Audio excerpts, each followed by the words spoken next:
ইন্ডিয়াতে অনেকগুলো cinematic industry রয়েছে এবং সেই সব ইন্ডাস্ট্রির মধ্যে সব থেকে পপুলার হলো বলিউড ইন্ডাস্ট্রি। এবং বলিউড আর বলিউডের নায়কেরা অনেক আগে থেকেই বিশ্ব জুড়ে পরিচিত। আর বলিউডের কথা শুনলেই সর্বপ্রথম যেই নামটা চোখে ভেসে ওঠে তিনি 59 বছরে এসেও জওয়ান, এবং তিনি পাঠান স্টাইলে বক্স অফিস ডিস্ট্রয় করে বলে, ডন কো পকড়না মুশকিল नहीं नामुमकिन है।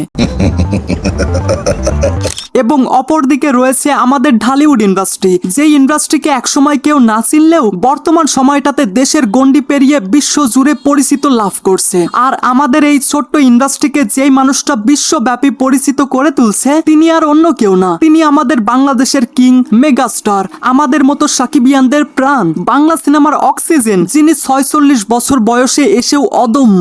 Yes, he is the ultimate megastar number 1 mister Shakib Khan. তো গাইস, একদিকে রয়েছে বলিউডের কিং খান শাহরুখ খান, অন্যদিকে রয়েছে ঢালিউডের কিং খান শাকিব খান। তো আজকের এই ভিডিওতে আমি তোমাদেরকে জানাবো এই দুই ইন্ডাস্ট্রির দুই খানের untold story, the untold story of Khan's. কথা কম ক। So this is going to be an very interesting video. তাই ভিডিও শুরু করার আগে চ্যানেলটা সাবস্ক্রাইব করুন। আরে বাহ, আপনাকে থ্যাংক ইউ। ওয়েল, প্রথমে বলি শাহরুখ খানের স্টোরি। একটা নাম, একটা স্বপ্ন, একটা কিংবদন্তি। শাহরুখ খান, যিনি মুম্বাইয়ের একটা ছোট্ট ফ্ল্যাট থেকে উঠে এসে হয়েছেন বলিউড বাদশাহ, যার জীবনে নেই কোনো গডফাদার কিন্তু আছেন কোটি ভক্তের ভালোবাসা। শাহরুখ খান জন্মগ্রহণ করেন 1965 সালের 2 নভেম্বর দিল্লিতে। তার বাবা মীর তাজ মোহাম্মদ খান ছিলেন একজন স্বাধীনতা সংগ্রামী এবং তার মায়ের নাম ছিলেন লতিফ ফাতিমা। শাহরুখ ছোটবেলাতেই তার বাবাকে হারান। এরপর তার মায়ের মৃত্যু তাকে একদম একা করে দেয়। শাহরুখ তার স্কুল জীবন কাটান দিল্লির সেন্ট কলম্বাস স্কুলে। পড়াশোনার পাশাপাশি শাহরুখ খেলাধুলা এবং থিয়েটারেও ছিলেন অনেক সক্রিয়। শাহরুখ খান অভিনয় শুরু করেন 1988 সালে। আচ্ছা গাইস, 1988 বা 88 এই সংখ্যাকে তোমরা কি বলো, 88 নাকি 88? এটা একটু কমেন্টে জানিয়ে যেও তো। আপনি কি আমার কাতুকুতু দেখছেন? কি যে কন। তো যাই হোক, শাহরুখ খান অভিনয় শুরু করেন 1988 সালে টেলিভিশন ধারাবাহিক ফৌজির মাধ্যমে। এরপর তিনি সার্কাস, উমিদ, দিলদারিয়া সবগুলোতেই জনপ্রিয়তা পান। টিভিতে সাফল্য পাওয়ার পর 1991 সালে তিনি মুম্বাই আসেন সিনেমায় তার ভাগ্য চেষ্টা করতে। এরপর শাহরুখ খান 1992 সালে দিওয়ানা সিনেমা দিয়ে বলিউডে ডেবিউ করেন এবং সেই সিনেমাটি হয় সুপারহিট। প্রথম দিকে তিনি ডার এবং বাজিগারের মতো সিনেমায় খলনায়ক বা গ্রে ক্যারেক্টার প্লে করেন, যেটা তাকে ভিন্নভাবে পরিচিত করে তোলে। এরপর আসে শাহরুখ খানের টার্নিং ইয়ার, কেননা 1995 সালে মুক্তি পায় শাহরুখ খানের দিলওয়ালে দুলহানিয়া লে যায়েঙ্গে এবং এই সিনেমাটি এত বেশি পপুলার হয় যে রাতারাতি শাহরুখ খানকে রোমান্টিক কিং হিসেবে প্রতিষ্ঠিত করে দেয়। এরপর শাহরুখ খান একের পর এক সুপারহিট সিনেমা দেয়, লাইক কবি খুশি কবি গম, কাল হো না হো, मैं हूं ना गाइस, आई मीन मैं हूं ना, चक दे इंडिया, रेस, ডন, চেন্নাই এক্সপ্রেস এবং মাই নেম ইজ খান। সত্যি বলতে গাইস, এই সমস্ত সিনেমার মধ্যে সবগুলোই ভালো লেগেছে, বাট চেন্নাই এক্সপ্রেস এই সিনেমাটি দেখে আমি এত পরিমাণ হেসেছিলাম, আমি হাসতে হাসতে বিছানা থেকে পড়ে গেছিলাম। এবং চেন্নাই এক্সপ্রেস সিনেমায় 2টা ডায়লগ আমার এখনো মনে আছে, সেটা আমি একটু তোমাদেরকে বলে শোনাচ্ছি। হ্যাঁ, সিনেমায় শাহরুখ খানের এইরকম একটা ডায়লগ ছিল, don't underestimate the power of a common man. আরেকটা ডায়লগ এমন ছিল, এই মিনাম্মা মেরি ডিকশনারি মে ইম্পসিবল কা শব্দ ই নেই है। हे मिनम्मा मेरी डिक्शनरी में इम्पॉसिबल का शब्द ही नहीं। তখন মিনাম্মা বলে, কাহা সে খরিদি আসি বকওয়াস ডিকশনারি। कहाँ से खरीदी ऐसी बकवास डिक्शनरी? ভাই, আপনি যদি চেন্নাই এক্সপ্রেস সিনেমাটি দেখে না থাকেন তাহলে বলবো অনেক বড় একটা মিস করেছেন। আসলেই আমি বেশি কথা বলি। তো যাই হোক, এরপর যখন শাহরুখ খানের ক্যারিয়ার অনেক ডাউন চলছিল তখন তিনি 2023 সালে পাঠান সিনেমার মাধ্যমে ধামাকাদার কামব্যাক করেন, যেই সিনেমাটি প্রায় 1100 কোটি টাকার ব্যবসা করে। এরপর তিনি জওয়ান সিনেমা দিয়ে বক্স অফিসের আকার আকৃতি পাল্টে দেন, কেননা জওয়ান সিনেমাটি বক্স অফিসে প্রায় 1200 কোটি টাকা কালেকশন করে। এরপর আসে শাহরুখ খান এবং রাজকুমার হিরানির ডাঙ্কি, যেটা হিউম্যান ড্রামা হিসেবে অনেক প্রশংসিত হয়। 1 বছরে 3টা সিনেমা দিয়ে শাহরুখ খান প্রমাণ করেন যে বয়স তাকে থামাতে পারেনি। আর পার্সোনাল ইনফরমেশন বলতে শাহরুখ খান বিয়ে বিয়ে করেছেন গৌরী খানকে এবং গৌরী খান ছিলেন তার কলেজ প্রেমিকা। শাহরুখ খান 1991 সালে বিয়ে করেন এবং তাদের 3 সন্তান রয়েছে, আরিয়ান খান, সুহানা এবং আবরাম খান। পাশাপাশি শাহরুখ খানের নিজস্ব প্রযোজনা প্রতিষ্ঠান রয়েছে যেটার নাম রেড চিলিজ এন্টারটেইনমেন্ট, যার ভিএফএক্স ইউনিট বলিউডের সব থেকে আধুনিক ইউনিটের মধ্যে অন্যতম।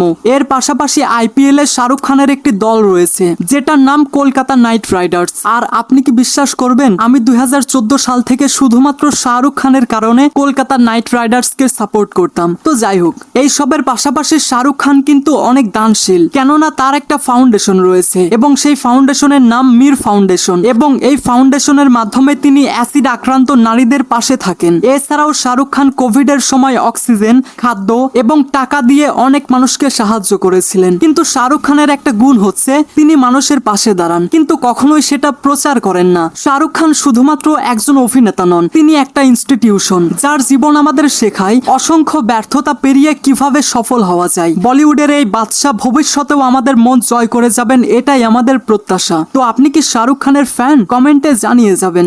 ঠিক আছে গাইস, হ্যালো হ্যালো, আরে হ্যালো হ্যালো হ্যালো হ্যালো, আরে বললাম তো হ্যালো হ্যালো, আরে হ্যালো আরে হ্যালো, আরে বললাম তো হ্যালো হ্যালো। আসলে চাচা, আমার আরো একটা ইউটিউব চ্যানেল আছে বুঝছেন, সেইখানে আমি মুভি এক্সপ্লেনের শর্টস আপলোড করি, তাই অ্যাজ এ রেসপন্সিবল সাবস্ক্রাইবার তোমাদের উচিত সেই চ্যানেলটাও সাবস্ক্রাইব করা। তোমাকে এক ট্রাক ভর্তি ভালোবাসা, পাশাপাশি তোমাদেরকে অনেকগুলো ফেয়ার এন্ড লাভলি। নিজের চেহারা ভালো জন্য কি সবাইকে ফেয়ার এন্ড লাভলি দিতে যাচ্ছ? তো যাই হোক, বাংলা সিনেমার ইতিহাসে সব থেকে উজ্জ্বল তারকা, কোটি ভক্তের প্রিয় নায়ক শাকিব খান। এক সাধারণ ছেলেকে কিভাবে ঢালিউডের কিং বলা হয়, আজকে আমরা সেটাই জানবো। শাকিব খানের জন্ম 28 মার্চ 1989 সালে নারায়ণগঞ্জে এবং তার আসল নাম মাসুদ রানা। এই নাম শুনে মনে পড়লো, তোমরা কি আমার নাম জানো? এখন হয়তো অনেকেই বলবে যে আমার নাম হয়তো কুদ্দুস।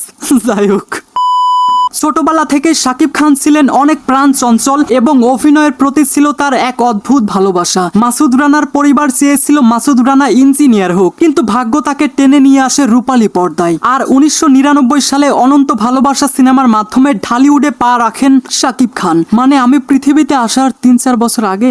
যাই হোক, সিনেমাতে আসার পর প্রথম দিকে শাকিব খান খুব একটা নজর কাটতে পারেননি, তবে নিজের পরিশ্রম এবং একাগ্রতার মাধ্যমে তিনি আস্তে আস্তে দর্শকদের মন জয় করেন। তখনকার দিনে ঢালিউড ছিল বিদেশি সিনেমার চাপে একদম বিপর্যস্ত। সেই সময় শাকিব খান হয়ে উঠলেন নবজাগরণের প্রতীক। এরপর আস্তে আস্তে কাজ করতে থাকেন শাকিব খান। তারপর 2006 সালে বাধা, কোটি টাকার কাবিন, চাচ্চু, দাদিমা এবং মায়ের মর্যাদা, এই সিনেমাগুলোর মাধ্যমে শাকিব খান হয়ে ওঠেন প্রথম সারির নায়ক। এরপর 2008 সালে ভালোবাসলে ঘর বাঁধা যায় না, এই সিনেমা থেকে শুরু হয় তার ইন্ডাস্ট্রি কাঁপানোর সময়। মন যেখানে হৃদয় সেখানে, ডন নাম্বার 1, কথা দাও সাথী হবে, জান আমার জান, তোমার জন্য মরতে পারি এবং শিকারী, এই প্রত্যেকটি সিনেমায় হয় সুপারহিট। আচ্ছা গাইস, তোমরা হয়তো জানো যে একটা ভিডিও বানাতে অনেক সিনেমা দেখতে হয়, আর হয়তো এটাও তোমরা জানো যে আমি একজন সাকিবিয়ান, সেই কারণে বলা চলে শাকিব খানের অনেক সিনেমা আমার মুখস্থ।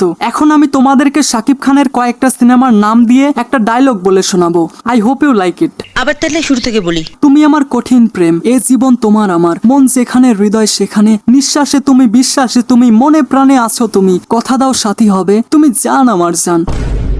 আরে এত সুন্দর একটা ডায়লগ বললাম, কেউ হাততালি দিল না। যাও, আমি আর ডায়লগ কইতাম না। তো যাই হোক, বিশেষ করে 2016 সালের শিকারী সিনেমা, যেটা বাংলাদেশ ভারত যৌথ প্রযোজনার একটা সিনেমা ছিল, এই সিনেমাটি আমাদের ঢালিউড ইন্ডাস্ট্রির পাশাপাশি শাকিব খানকে আন্তর্জাতিক খ্যাতি এনে দেয়। এরপর তিনি হয়ে ওঠেন এককভাবে ঢালিউড ইন্ডাস্ট্রির প্রাণ ভোমরা। এছাড়াও 2014 সালে শাকিব খান নিজস্ব প্রযোজনা প্রতিষ্ঠান এসকে ফিল্মস প্রতিষ্ঠা করেন এবং তার প্রযোজিত সিনেমাগুলো প্রযুক্তিগত মান এবং গল্পের দিক থেকে নতুন উচ্চতা তৈরি করেছে ঢালিউডে। এই সমস্ত কিছুর পাশাপাশি শাকিব খান পেয়েছেন একাধিক জাতীয় চলচ্চিত্র পুরস্কার। আর যদি শাকিব খানের ব্যক্তিগত জীবনের কথা বলা হয়, 2008 সালে চিত্রনায়িকা অপু বিশ্বাসের সঙ্গে প্রেম এবং পরে গোপনে বিয়ে হয় বলে জানা যায় এবং তাদের একমাত্র পুত্র আবরাম খান জয়, যার প্রতি শাকিবের ভালোবাসা কেমন সেটা আমরা মাঝে মধ্যেই সোশ্যাল মিডিয়ায় দেখতে পাই। যদিও ব্যক্তিগত জীবন নিয়ে অনেক আলোচনা হয়েছে, তবুও শাকিবের ক্যারিয়ারে এটা নিয়ে নেতিবাচক কোনো ধরনের প্রভাব পড়েনি। 2023, 2024 এবং 2025 সাল ছিল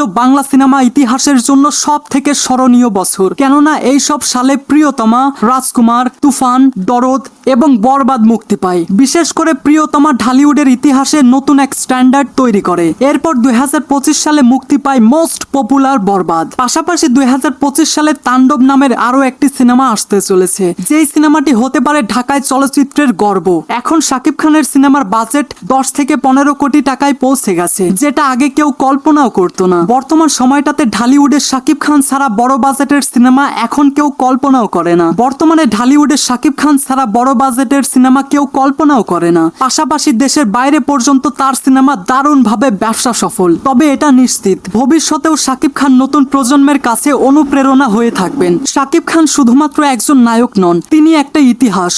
তো গাইস, এগুলো ছিল বলিউডের কিং শাহরুখ খান এবং ঢালিউডের কিং শাকিব খানের আনটোল্ড স্টোরি। তো এই আনটোল্ড স্টোরি তোমাদের কাছে কেমন লেগেছে? তোমাদের মতামত অবশ্যই কমেন্টে জানিয়ে যাবে। So I hope you like this video. If you like this video, then subscribe to my channel and press the bell icon. Thanks for watching, guys.